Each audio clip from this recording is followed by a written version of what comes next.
In this tutorial, we are going to learn how to go from those points and use interpolation by Kriging to get information in between those points. Get something like this. Welcome to GeoCarto, a channel dedicated to GIS, cartography and geoscience. So subscribe if you want to get more tutorials. So in this case, I have multiple points with X and Y coordinates, but also with a third column which is elevation. This is the most important information for me because this is what I'm willing to do interpolation for. So if I go to my shapefile and open attribute table, you can see that I got a lot of points with elevation information in meters. So what I'm trying to do is to get a digital elevation model, or in any other example to get an interpolation to get the values. So what I'm trying to get is the information in between those points, in my case elevation between my known points. So to do this we need to do a kind of interpolation. There are many types of interpolation, but the most known and the most heavily used is Kriging. So to do Kriging in ArcGIS, it's quite easy.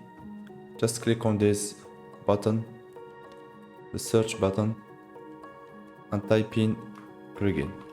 Click on enter. What we will be using is this Kriging tool under special analyst tools.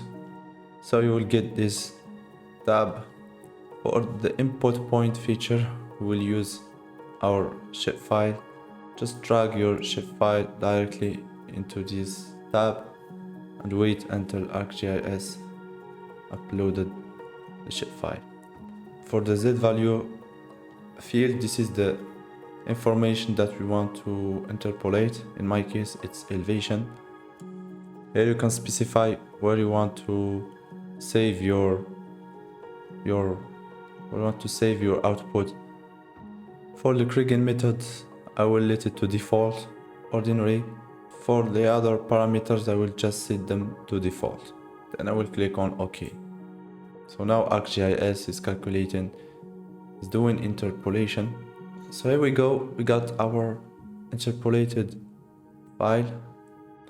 Here you can click on your output file and you can change whatever you want. For example, we can change those class assets. So just go to symbology and there you can change the classification. For example, I can choose just to get more classes or to get lower classes. In my case, I think 10 classes are good. Can also change the color here, can play with it. So this is it for this tutorial.